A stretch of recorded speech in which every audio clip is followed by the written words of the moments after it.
আসসালামু আলাইকুম প্রিয় শিক্ষার্থীরা, টেকনিক ইজি এডুকেশনের পক্ষ থেকে তোমাদেরকে সবাইকে সাদর আমন্ত্রণ জানাচ্ছি আজকের ভিডিওর আরও একটি ক্লাসে। আশা করি তোমরা সবাই ভালো আছো, সুস্থ আছো এবং নিরাপদে আছো। আমি ইমরান মাহমুদুল শিফাত, তোমাদের ইংলিশ ইনস্ট্রাক্টর, চলে এলাম তোমাদের জন্য আরও একটি নতুন ক্লাস নিয়ে। আজকে আমরা ইউনিট 2 এর লেসন 3A এই টপিকটি পড়াবো, ম্যান অ্যান্ড ক্লাইমেট, মানুষের সাথে জলবায়ুর কী সম্পর্ক সেটা নিয়ে একটু আলোচনা করব। আজকে আমরা একটু শব্দার্থগুলো একটু শর্টকাটে যদি বলে দিই, এখানে সবই দেওয়া আছে, আমি ইম্পর্টেন্টগুলো একটু ভালো করে বুঝিয়ে দিব। এখানে দেখো, অ্যাবজর্ব মানে হচ্ছে শোষণ করা, অ্যাবজর্ব শব্দের অর্থে শুষে নেওয়া, নিজের মধ্যে ধারণ করা, ঠিক আছে, নিজের মধ্যে ধারণ করা। এই যে কনজিউম মানে হচ্ছে ভোগ করা বা গ্রহণ করা, এই যে এখানে টেক ইন মানে নিজের মধ্যে নেই, আমরা যে অক্সিজেন গ্রহণ করি সেটাও কিন্তু টেক ইন হয়। আর রিলিজ মানে ছেড়ে দেয়া, ডিসচার্জ মানে হচ্ছে ছেড়ে দেয়া। কজ মানে ঘটানো, সেটা হচ্ছে কোনো কিছুর মোটিভ বুঝায়, কারণ বুঝায়। এখানে দেখো, এই যে পারপাস মানে উদ্দেশ্য বুঝায়। ব্রিং অ্যাবাউট, ব্রিং অ্যাবাউট এটা ভালো করে মনে রাখবা, কোনো কিছুর কারণ হওয়া, ঠিক আছে। আর কোনো কিছুর কারণ, একটা হচ্ছে কারণ আর ফলাফল পরস্পর বিপরীত, মনে রাখবা। কারণ হচ্ছে যেটা কারণ হচ্ছে যদি সিনোনিম, কারণ যে ওয়ার্ড হয় সেটার যদি অ্যান্টোনিম জানতে চাই সেক্ষেত্রে তুমি রেজাল্ট লিখতে পারো। আর ঘটানো অর্থে, এই যে এখানে কি বলছে, কারণ মানে ঘটানো, আর হচ্ছে কোনো কিছু রক্ষা করা, কোনো কিছু ঘটিয়ে ফেলা আর কোনো কিছু রক্ষা করা, ঘটা হইতে রক্ষা করা। তাহলে এখানে কজের বিপরীত হবে হচ্ছে, কজ যখন হচ্ছে নাউন তখন সেটার বিপরীত হবে হচ্ছে তোমার এই যে রেজাল্ট। আর কজ যখন হচ্ছে ভার্ব তখন সেটার বিপরীত হবে হচ্ছে প্রিভেন্ট। এটা একটু খেয়াল রাখবা। ক্রুড মানে হচ্ছে অপরিশোধিত, অপরিশোধিত এটা দ্বারা বোঝায় হচ্ছে পরিশোধিত নয়, মানে হচ্ছে যেটা এখনো মানে প্রস্তুত করা হয়নি, প্রস্তুত করার আগের অবস্থা, ঠিক আছে, প্রস্তুত করার আগের অবস্থা। দ্যাট মিনস আমরা খুব সহজে যদি বলি, আমরা ক্লাস নিতে আসি না, ক্লাস নিতে আসার আগে যে অবস্থায় থাকে আমাদের, আমরা ঠিক এই যে ক্যামেরার সামনে দেওয়ার আগে আমরা অপ্রস্তুত অবস্থায় থাকি, ঠিক আছে, খুব একটা প্রিপারেশন থাকে, মানে প্রিপেয়ার, যতক্ষণ পর্যন্ত প্রিপেয়ার না হয় ততক্ষণ পর্যন্ত কিন্তু আমরা এখানে এসে দাঁড়াই না, ঠিক আছে। ঠিক সেরকম যতক্ষণ পর্যন্ত আমরা কোনো প্রোডাক্ট ব্যবহার না করি বা ওটাকে পরিষ্কার পরিচ্ছন্ন করে ব্যবহার না করি ততক্ষণ পর্যন্ত সেটা কি থাকবে, ক্রুড থাকবে, ঠিক আছে। ক্রুড মানে হচ্ছে এখানে আমরা বলছি অপরিশোধিত বা অশোধিত। ওইটাকে যখন আমরা ব্যবহার করে ফেলবো বা পরিষ্কার পরিচ্ছন্ন করে ফেলবো, ব্যবহারের জন্য উপযোগী হয়ে যাবে, তখন সেটা হয়ে যাবে হচ্ছে রিফাইন্ড, ঠিক আছে। তাহলে এখানে আমরা রিফাইন্ড আর আনরিফাইন্ড বলবো। রিফাইন্ড মানে হচ্ছে পরিশুদ্ধ, আর আনরিফাইন্ড মানে হচ্ছে অপরিশুদ্ধ। হ্যাঁ, যেটা ন্যাচারাল সেটা অপরিশুদ্ধ হতে পারে, ঠিক আছে। র মানেই হচ্ছে কাঁচামাল বোঝায়, যেটাকে এখনও ব্যবহার করা হয়নি। আর যেটাকে অলরেডি ব্যবহার করা হয়েছে, প্রসেস করা হয়ে গেছে, সেটা হয়ে যাবে প্রসেসড, প্রসেসড, রাইট। এই যে লাস্টে ইডি যুক্ত হবে, প্রসেসড। তাহলে ক্রুডের সিনোনিম হচ্ছে আনরিফাইন্ড, ন্যাচারাল, র, আর হচ্ছে রিফাইন্ড, প্রসেসড। আর ডিফরেস্টেশন, ডিফরেস্টেশন মানে হচ্ছে বন কেটে একদম উজাড় করে ফেলা, বন বা হচ্ছে গাছপালা, এই যে উডেড এরিয়া মানে যেখানে গাছপালা আছে সেই এলাকা পরিষ্কার করে ফেলে, যে পরিষ্কার করে ফেলে সেটা ফরেস্টও হতে পারে। ডিসার্টিফিকেশন, মনে রাখবে, ডিসার্টিফিকেশন মানে হচ্ছে বন উজাড়করণ। ডিসার্টিফিকেশন শব্দের অর্থ হচ্ছে বন উজাড়করণ। আর এটার বিপরীত হবে হচ্ছে অ্যাফরেস্টেশন অথবা tree plantation, tree plantation, tree plantation, right. Tree plantation, afforestation, দুইটাই। ট্রি প্লান্টেশন আর অ্যাফরেস্টেশন পরস্পর সিনোনিম। এইটার আবার তোমার অ্যান্টোনিম হবে হচ্ছে ডিফরেস্টেশন অথবা এই যে এখানে কি ডিসার্টিফিকেশন। এই যে দুইটার প্রথমে কি আছে, ডি আছে, দেখেছো, দুইটার প্রথমে কি আছে, ডি আছে, ডিসার্টিফিকেশন। ওকে। ডেস্ট্রয় মানে হচ্ছে ধ্বংস করা, ধ্বংস করা মানে এক কথায় হচ্ছে কমিয়ে ফেলা। তো ডেমোলিশ শব্দের অর্থ হচ্ছে ধ্বংস করে ফেলা, ড্যামেজ শব্দের অর্থ হচ্ছে ধ্বংস করে ফেলা। একটু মনে রাখবা, ডেমোলিশ মানে ধ্বংস করা। এর আগে একটা আছে ডিমিনিশ, ডিমিনিশ একটা আছে, সেই ডিমিনিশ কিন্তু ধ্বংস করা বুঝে না। ডিমিনিশ মানে হচ্ছে কমানো, ডেমোলিশ মানে হচ্ছে ধ্বংস করা। আর যেটাকে ধ্বংস করি, ধ্বংসের বিপরীত কি, সৃষ্টি, তাহলে সৃষ্টি হবে যে ক্রিয়েট, ধ্বংসের বিপরীত। আবার ধ্বংস করা মানে কি, ধ্বংস করা আর বাঁচিয়ে রাখা, ধ্বংস করার বিপরীত কিন্তু বাঁচিয়ে রাখাও হতে পারে। তাহলে যেটা ধ্বংস করা সেটা হচ্ছে হলো কি ডেমোলিশ বলতে পারি আমরা, তাই না। পাশাপাশি আমরা কি বলতে পারি, আমরা হচ্ছে ডিস্ট্রয় বলতে পারি। বাট এটাকে যদি আমরা বাঁচিয়ে রাখি তাহলে সেটাকে বলা হয় হচ্ছে সেভ করা, এসএভি, সেভ, অথবা এটাকে আমরা বলতে পারি হচ্ছে প্রিজার্ভ করা। তাহলে এখানে হবে হচ্ছে প্রিজার্ভ, রাইট। অ্যানরমাস মানে অসংখ্য, অগণিত, হ্যাঁ, যেটাকে আমরা ভেরি লার্জ বা হিউজ বলতে পারি, হিউজ পরিমাণ এরকম বলি না। আর এটার সিনোনিম অ্যান্টোনিম হবে হচ্ছে স্মল অথবা ঠাইনি, স্মল অথবা ঠাইনি। ওকে।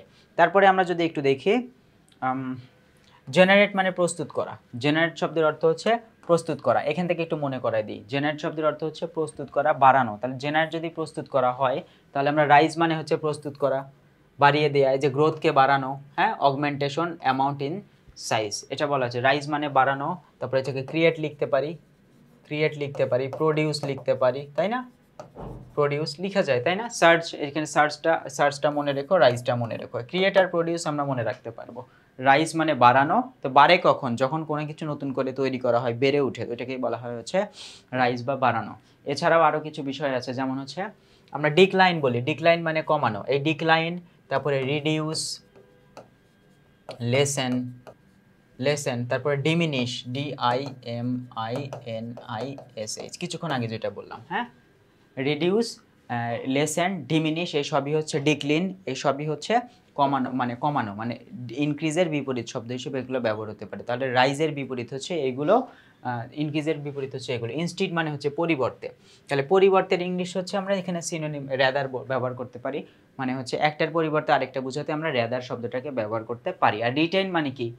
রিটেন মানে হচ্ছে কোনো কিছুকে পরিবর্তন না করা, মানে আগেরটাকেই বজায় রাখা। ইনস্টিড মানে হচ্ছে পরিবর্তন বা পরিবর্তে, আর রিটেন শব্দের অর্থ হচ্ছে আগেরটাকে বজায় রাখা। র্যাপিডলি মানে খুব দ্রুত, দ্রুততার সাথে। আমরা এই অ্যাডভার্বকে আমরা প্রেজেন্ট কন্টিনিউয়াস টেন্সে ব্যবহার করতে পারি বা ব্যবহার করা হয়। র্যাপিডলি মানে হচ্ছে খুব দ্রুত, ঠিক আছে? উইথ গ্রেট স্পিড, যেখানে খুব দ্রুততার সাথে বৃদ্ধি পায়। এখানে সিনোনিম হচ্ছে সুইফটলি, কুইকলি। এই যে দেখো, এইটা এখানে কি হয়েছে? অ্যাডজেক্টিভের সাথে এলওয়াই, এখানে অ্যাডজেক্টিভের সাথে এলওয়াই, এখানেও অ্যাডজেক্টিভের সাথে এলওয়াই। তাহলে সিনোনিম কিন্তু সবগুলোই অ্যাডভার্ব। সুইফটলি মানে খুব দ্রুততার সাথে, সুইফট মানে হচ্ছে দ্রুত বোঝায়, সুইফটলি মানে হচ্ছে দ্রুততার সাথে। আর অ্যান্টোনিম কি হবে? স্লোলি আর হচ্ছে গ্র্যাজুয়ালি। এই যে এখানে একটু সমস্যা হয়, র্যাপিডলি আর হচ্ছে গ্র্যাজুয়ালি, এই দুইটা নিয়ে সমস্যা হয়। র্যাপিডলি মানে খুব দ্রুত, ঠিক আছে? আর গ্র্যাজুয়ালি বলতেও আমরা দ্রুতই মানে মনে করি দ্রুত, কিন্তু এটা আসলে দ্রুত বোঝায় না। র্যাপিডলি শব্দের অর্থ হচ্ছে তোমার ক্রমশ বা ধীরে ধীরে, একদম কচ্ছপ গতিতে, ঠিক আছে? ধীরে ধীরে। এই জন্য র্যাপিডলি আর গ্র্যাজুয়ালি দুইটা পরস্পর হচ্ছে অ্যান্টোনিম, এটা মনে রাখবা, একে অপরের অ্যান্টোনিম। র ম্যাটেরিয়াল মানে যেগুলো দ্বারা মূলত কোনো প্রোডাক্ট তৈরি করা হয়, কাঁচামাল। ম্যাটেরিয়াল বিফোর বিইং প্রসেসড মানে সেই অবস্থা, যে মানে কোনো কিছু দিয়ে কোনো কিছু, মানে কোনো উপাদান দিয়ে যদি অন্য কোনো কিছু তৈরি করা হয়, সেই তৈরি করার আগ মুহূর্তে যেগুলো দ্বারা তৈরি করা হলো সেটাকে বলা হচ্ছে র ম্যাটেরিয়াল। র ম্যাটেরিয়াল মানে যেটা এখনও ব্যবহার করা হয়নি। আনপ্রসেসড ম্যাটেরিয়াল, যেটাকে এখনও ব্যবহার করা হয়নি, হ্যাঁ? আর এটা হচ্ছে প্রোডাক্ট বলা হবে, এটা হবে হচ্ছে প্রোডাক্ট, যেটা অলরেডি তৈরি হয়ে গেছে, প্রোডাক্ট। রিলিজ মানে হচ্ছে ছেড়ে দেয়া, রিলিজ করা মানে হচ্ছে ছেড়ে দেয়া। এটার সিনোনিম কি? ডিসচার্জ মানে ছেড়ে দেওয়া, হসপিটাল থেকে ছেড়ে দেয় না, ডিসচার্জ আমরা ব্যবহার করি ডিসচার্জ, কিন্তু পাশাপাশি আরও আছে এক্সিউড, এটাও দ্বারাও ছেড়ে দেয়া বোঝায়। আর কোনো কিছুকে ধরে রাখা অর্থ হচ্ছে কি? ধরে রাখা বা ধারণ করা। হোল্ড মানে ধরে রাখা, চেপে রাখা। কন্টেইন মানে হচ্ছে ধারণ করা, একে অপরের বিপরীত। স্ট্রেনদেন শব্দের অর্থ হচ্ছে শক্তিশালী করা বা বেগবান করা। মেক স্ট্রঙ্গার আরও বেশি শক্তিশালী করে দেয়া। ইন্টেন্সিফাই শব্দের অর্থ হচ্ছে বাড়িয়ে দেয়া। ইনভিগোরেট মানে হচ্ছে বাড়িয়ে দেয়া। ইনভিগোরেট, হ্যাঁ, VIGOR, ভিগোর। এই ভিগোর শব্দের অর্থই হচ্ছে হলো মানে কোনো কিছু বাড়ানো, মানে VIGOR যেখানেই পাবা সেখানেই মনে করবা বাড়িয়ে দেয়া, বৃদ্ধি করা, হ্যাঁ, এরকম বোঝায় ইনভিগোরেট। আর এটাকে যখন কমানো হবে তখন উইকেন মানে দুর্বল করে দেয়া। ডিমিনিশ মানে ধ্বংস করা বা কমানো, ওই যে আমরা উপরে বললাম না ডিমিনিশ, এটা কিন্তু আমরা এখান থেকে পেয়েছি। তাহলে স্ট্রেনদেনের সাথে এখানে মনে রাখবা হচ্ছে ইন্টেন্সিফাই, হ্যাঁ, আর এখানে মনে রাখবা হচ্ছে ডিমিনিশ, ঠিক আছে? আচ্ছা, তারপরে অ্যাটমসফিয়ার মানে হচ্ছে পরিবেশ বোঝায়, মানে গ্যাসের যে মিক্সচার, এখানে ওটা লেখা আছে, এটা লিখবো আমরা এয়ার স্পেস। এটাকে আমরা কি বলবো? এয়ার স্পেস বলবো। আর হচ্ছে এখানে কি? ভ্যাকুয়াম, মানে এক কথায় আবহাওয়ার বিপরীত হচ্ছে এখানে কি হবে? বায়ুমণ্ডলের বিপরীত হচ্ছে ভ্যাকুয়াম, যেখানে আমাদের বায়ুমণ্ডল থাকবে, বায়ুমণ্ডলের মধ্যে অবশ্যই কি থাকবে? গ্যাস থাকবে। আর যেখানে গ্যাস থাকবে না সেটা কি হয়ে যাবে? ফাঁকা বা ভ্যাকুয়াম হয়ে যাবে, ঠিক আছে?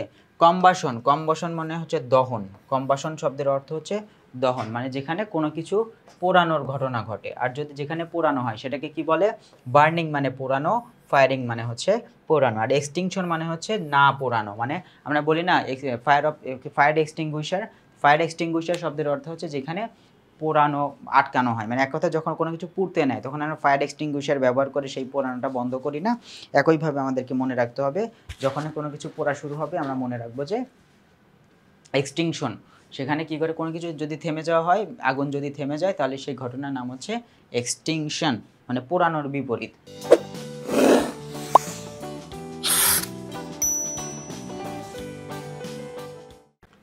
ফসিল মনে হচ্ছে জীবাশ্ম। আমরা সাধারণত জানি ফসিল বলতে, জীবাশ্ম বলতে এটা এক কথায় সেটা জ্বালানি, সেটা একটা জ্বালানি, আবার এটা মানে জীবন্ত না, প্রাণহীন। এটা প্রাণহীন, এটার কোনো প্রাণ নাই, কোনোভাবে এটার প্রাণ থাকবে না। যেমন ধরো এই যে আমরা কি বলি, প্রিজার্ভড রিমেইনস অফ অ্যানিমাল, মানে অ্যানিমাল মারা গেছে, মারা যাওয়ার পরে তার শরীরের বাকি অংশটুকু, বা হচ্ছে প্রাণের গ্রহের বাকি অংশটুকুকে আমরা ফসিল বলতে পারি। যেমন ক্রুড অয়েল এটা হচ্ছে অপরিশোধিত তেল, এর কি প্রাণ আছে? এর কিন্তু প্রাণ নাই। আবার যদি ন্যাচারাল গ্যাস বলি, এটার কি প্রাণ আছে? নিজস্ব না, অথচ এরা সবাই হচ্ছে প্রাণহীন জ্বালানি, ফসিল ফুয়েলস বলা হয়। ফুয়েল দিলে অবশ্য জ্বালানি কথাটা ইউজ করা হয়, আমরা ফসিল বলতে জীবাশ্ম বা প্রাণহীন বলে ধরে নিব। ওই যে অনেকে বলে না মরা হাতি লাখ টাকা, মানে সে মারা গেছে তো কি হয়েছে, তার দাম অনেক বেশি, ঠিক সেরকম ফসিল হচ্ছে এটার ধ্বংসাবশেষ রয়ে গেছে কিন্তু এটার মূল্য বা ব্যবহার অনেক বেশি। এরপরে দেখো এটা বিপরীত হচ্ছে লিভিং মানে কি, জীবন্ত। তাহলে আমরা বুঝতে পারলাম যে লিভিং হচ্ছে তোমার ফসিলের বিপরীত। ফসিলের প্রাণ নেই কিন্তু লিভিংয়ের প্রাণ আছে। অরবিট মানে কক্ষপথ, যারা কেমিস্ট্রি বলেছে তারা খুব সহজে বুঝতে পারবে এই জিনিসটা। ধরো এই যে এখানে আলাদা আলাদা কক্ষপথ আছে, এটা হচ্ছে পথ, হ্যাঁ। এইটা হচ্ছে কেমিস্ট্রির একটা অংশ যদিও, কিন্তু এখানে কেমিস্ট্রি দিয়ে না বুঝে আমরা অন্যভাবে বুঝাতে পারি। ধরো এইটা হচ্ছে পৃথিবী, মাঝখানে এটা পৃথিবী, এই পৃথিবী বা সূর্য, আমরা এটাকে সূর্য ধরি, এটা হচ্ছে পৃথিবীর কক্ষপথ। তাহলে এই চারপাশ দিয়ে পৃথিবী ঘুরে বেড়াবে, তাই না, এই যে কক্ষপথটা। আবার এখান দিয়ে হয়তো অন্য কোনো মঙ্গল বা বুধ এইখান দিয়ে হয়তো ঘুরে বেড়াবে। এখন কথা হচ্ছে যে পথ দিয়ে গ্রহ নক্ষত্রগুলো ঘুরে বেড়ায় তাকে বলা হয় অরবিট। এটা কিন্তু একটা আরেকটার সাথে কখনোই কি হয় না, মানে কলিশন বা সংঘর্ষ হয় না। তাকে দ্য কার্ভড পাথ মানে বাঁকা পথকে বোঝায় থ্রু হুইচ যেটার মধ্যে দিয়ে অবজেক্টস ইন স্পেস মানে মহাকাশে যে কোনো কিছুই কি হতে পারে, মুভ অ্যারাউন্ড এ প্ল্যানেট, একটি গ্রহের চারপাশ দিয়ে ঘুরে বেড়াতে পারে। এটার সিনোনিম হচ্ছে সার্কিট প্যাটার্ন, আর হচ্ছে নন সার্কুলার পাথ। হ্যাঁ, একটা নন সার্কুলার মানে কি, গোল নয় এমন পথকে বোঝাচ্ছে, এটা হচ্ছে অ্যান্টোনিম। প্যাস্চার মানে হচ্ছে পশুচারণ ভূমি, যেখানে মূলত কি করা হয়, চাষাবাদ করা হয়, ঘাস চাষ করা হয়, সেটাকে পশুর চারণভূমি বলা হয়। ল্যান্ড প্ল্যান্টস ফর গ্রেজিং, যেখানে মূলত কি হয়, প্ল্যান্টস ফর গ্রেজিং, এক কথা এমন একটা ভূমি বা জায়গা যেখানে মূলত ঘাস রোপণ করা হয় বা ঘাস চাষ করা হয়।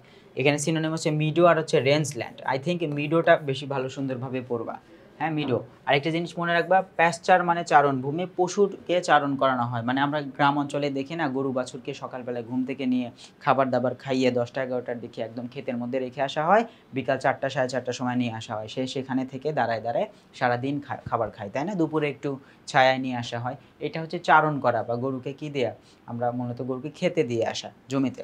ঠিক সেরকম করে আমরা মূলত যে জায়গাটাতে রেখে আসা হয় সেটাকে বলা হয় প্যাস্চার, আর যে জায়গাতে কোনো প্রকার ভূমি মানে গাছপালা জন্মায় না সেটাকে বলা হয় ডেজার্ট। তাহলে প্যাস্চারের বিপরীত হচ্ছে ডেজার্ট, মরুভূমি বোঝাচ্ছে। রেডিয়েশন মানে হচ্ছে বিকিরণ। আমরা যদি কোথাও একটা সূর্য দেখি, সূর্যের বিকিরণ বিষয়টা কেমন, আমরা হয়তো দেখলাম যে এখানে সূর্য আছে, বেচারা সূর্য আমাদের সবাইকে আলো দিচ্ছে। দুইটা জিনিস, একটা হচ্ছে আলো দেয় আর একটা হচ্ছে তাপ দেয়, তাই না, কিন্তু দুইটাই কিন্তু শক্তি। এখান থেকে তার থেকে এটা কিন্তু বের হচ্ছে, সেটা সোজা আসতে পারে, বাঁকা আসতে পারে, যেভাবে আসুক, উই ডোন্ট কেয়ার, যেভাবে আসুক, কিন্তু সে যে আসতেছে, আসার পরে সেটা কি, এটা বিকিরণ আকারে আসতেছে। কি আকারে আসতেছে? বিকিরণ আকারে। এটা আমাদের মনে রাখতে হবে। কার দিকে আসতেছে? সাপোজ এই যে পৃথিবীর দিকে, এটা সূর্য। তাহলে এখানে আমরা বুঝতে পারলাম যে রেডিয়েশন হচ্ছে energy emitted in race, energy সেই শক্তি যেটি এমিটেড নির্গত হয়েছে কিভাবে, রেস মানে হচ্ছে এই যে এখানে এই আকারে, রেস মানে হচ্ছে এক কথা সারিবদ্ধভাবে, বা ওয়েভ মানে হচ্ছে ঢেউয়ের মতো করে, যেটাই হোক সেভাবে সে কি হয়েছে, এটা সান, এটা আর্থ, পৃথিবীর দিকে আসছে। তাহলে এটাকে বোঝাচ্ছে হচ্ছে রেডিয়েশন। আর রেডিয়েশন মানে নির্গমন হওয়া বোঝায়। এমিশন অবলিক দিবে এমিশন ওয়েভস অথবা এনার্জি ওয়েভস, শক্তির যে ঢেউটা, শক্তি ঢেউ বা নির্গত হওয়া ঢেউকে বোঝায়। আর এটার বিপরীত দেখো, এখানে নির্গত হওয়া মানে কি, ছেড়ে দেয়া না, সূর্য এটাকে ছেড়ে দেয়, আর ছেড়ে না দিলে সেটা কি হয়ে যায়, গ্রহণ করা, নিজের মধ্যে ধরে রাখা। তাহলে অ্যাবজর্ব প্রথমে যেটা বললাম, অ্যাবজর্ব মানে ধারণ করা, ধরে রাখা, তাই না, এটা নাউন ফর্ম হচ্ছে অ্যাবজর্পশন। তাহলে যে এখানে রেডিয়েশন, ওইখানে অ্যাবজর্পশন। মনে রাখবা চেঞ্জ মানে হচ্ছে পরিবর্তন করা, অল্টার, আমরা এই কথাটা ব্যবহার করি না। অল্টারনেটিভ মানে কি, একটার পরিবর্তে অন্যটা ব্যবহার করা, তার মানে পরিবর্তন করে অন্যটাকে ব্যবহার করা। তাহলে এটা হবে হচ্ছে অল্টার হচ্ছে ভার্ব, আর অল্টারনেটিভ হচ্ছে নাউন, অল্টার। এটার তোমার বিপরীত কি, মডিফাই মানে পরিবর্তন করা, অল্টার মানে পরিবর্তন করা, কোয়ালিফাই মানে কি, বিশেষভাবে উপস্থাপন করা বা পরিবর্তন করা, ঠিক আছে। তাহলে এইখানে তিনটাই ব্যবহার করবা, অল্টারটা বেশি ইম্পর্টেন্ট। কিপ মানে হচ্ছে রেখে দেয়া, পরিবর্তন না করা, সেম রাখা, রিমেইন মানে রিমেইন সেম, চেঞ্জ এখানে রিমেইন সেম লিখতে পারো, রিমেইন সেম মানে আগের মতো রেখে দেয়া, এটাকে পরিবর্তন না করো। তারপরে যে কনসেন্ট্রেশন, আমরা বলি না ঘনীভবন বা পুঞ্জীভূতকরণ। ধরো তুমি ক্লাসে গিয়েছো, তোমার ফ্রেন্ডসটা কী করছে সেটা মনে করছো, টিচার্সটা কী পড়িয়েছে সেটা মনে করতেছো, তারপরে হচ্ছে তোমাকে রাস্তায় কে কী বলছে সেটা মনে করছে, সকালে কী খাবার খেয়েছো সেটা মনে করছো, 7 দিন আগে কোন ফ্রেন্ড কী বলছিল সেটা মনে আছে, অথচ তোমার সামনে স্যার বসে আছে। তার মানে কি তোমার এক মনোযোগ বিভিন্ন জায়গায়। তখন স্যার বলতেছে কনসেন্ট্রেশন ফিরিয়ে নিয়ে আসো, মানে তোমার যত প্রকার মনোযোগ আছে সব যা যা ভাবতেছো সেই জায়গাগুলো থেকে তোমার মনোযোগ নিয়ে এসে পড়ার টেবিলে আনো, মানে তোমার সব কিছুকে ভুলে গিয়ে শুধুমাত্র মনোযোগে কনসেন্ট্রেট করা, মানে এক জায়গায় নিয়ে আসা। তাহলে কনসেন্ট্রেশন শব্দের অর্থ হচ্ছে এক জায়গায় নিয়ে আসা, মানে ঘনীভবন বা পুঞ্জীভূতকরণ, এটাকে বলা হয় পাইলিং। ওই যে আমরা বই গুছিয়ে রাখি না, বইয়ের স্তূপ বলি না, ওই পাইল মানে বইয়ের স্তূপকে বোঝায় পাইলিং। বা ডেনসিটি, ডেনসিটি মানে ঘনত্ব, আমি এখানে পাইলিংকে বেশি সাপোর্ট করব। আচ্ছা, ডিস্ট্রাকশন মানে কি? ডিস্ট্রাকশন মানে হচ্ছে মানে আলাদা আলাদা হয়ে যাও, এক জায়গা থেকে আরেক জায়গায় হয়ে যায়। বলে না যে আমার মনোযোগের ডিস্ট্রাকশন হচ্ছে, কনসেন্ট্রেশন হচ্ছে না, ডিস্ট্রাকশন হয়ে যাচ্ছে, হ্যাঁ, মনোযোগ বারবার সরে যাওয়া। কন্ট্রোল মানে হচ্ছে নিয়ন্ত্রণ করা, রিস্টেইন, রিস্টেইন মানে ধরে রাখা, নিয়ন্ত্রণ করা বা ধরে রাখা, ঠিক আছে, কন্ট্রোল করা। আর এখানে এই যে কন্ট্রোলে যে রেগুলেট করা, নিয়ন্ত্রণ করা, রিস্টেইন এখানে তো লেখাই আছে, চেক করা, হ্যাঁ। আর এখানে আনলিশ মানে ধরে রাখতে না পারা, হ্যাঁ। কন্ট্রোল হচ্ছে কন্ট্রোলে রাখা, নিয়ন্ত্রণে রাখা, আর এটা হচ্ছে আনলিশ মানে কন্ট্রোলে ধরে রাখতে না পারা। হিউম্যানস মানে মানব জাতি, হিউম্যান আর সিনোনিম হচ্ছে হিউম্যান বিইংস, মনে রাখবা। যখন এখানে শুধু হিউম্যান থাকবে তখন হিউম্যান বিইং দিবা, যখন হিউম্যানস থাকবে তখন হিউম্যান বিইংস দিবা। হিউম্যান বিইংস মানে হচ্ছে মানব জাতি, এটা শুধু বিইংস দ্বারাও কিন্তু মানব জাতিকে বোঝায়, হিউম্যান বিইংস দ্বারাও মানব জাতিকে বোঝায়। আর হিউম্যানের বাইরেই কি হবে? নন হিউম্যান, হিউম্যানের বাইরেই হবে হচ্ছে নন হিউম্যান। তারপরে রেসপন্সিবল অ্যাডজেক্টিভ, এটা দ্বারা দায়ী বোঝায়। রেসপন্সিবল মানে হচ্ছে দায়ী, লায়েবল মানে দায়ী, এটা খুবই ইম্পর্টেন্ট। লায়েবল টু, এটার পরে সবসময় টু বসে কোনো কি, হ্যাঁ, লায়েবল টু কোনো কিছুর জন্য দায়ী বোঝাতে হচ্ছে লায়েবল টু। আর লায়েবল অ্যাকাউন্টেবল, অ্যাকাউন্টেবলের পরে ফর বসে, অ্যাকাউন্টেবল ফর কোনো কিছুর জন্য দায়ী। লায়েবল মানে হচ্ছে দায়ী, অ্যাকাউন্টেবল মানে হচ্ছে দায়ী। এখন ইরেসপন্সিবল মানে হচ্ছে কি? দায়ী নয়, মানে এখানে কি বোঝাচ্ছে আমি বলি, দাঁড়াও। এখানে দায়ী বোঝায়, দায়বদ্ধতা বোঝায়। ইরেসপন্সিবল মানে হচ্ছে যার একদমই দায়বদ্ধতা নেই। এখানে অ্যাডজেক্টিভ রেসপন্সিবল, ইরেসপন্সিবল এটাও অ্যাডজেক্টিভ। এখানে নেগলিজেন্ট, এটা হচ্ছে দায়িত্বজ্ঞানহীনতা, নেগলিজেন্ট এখানে কি না করা, কোনো প্রকার মানে নিজে যে দায়ী না এটা প্রকাশ করা, এটা দ্বারা দায়ী বোঝায়। আর এগুলো দ্বারা মানে দায়িত্বজ্ঞানহীন এরকম বোঝাচ্ছে।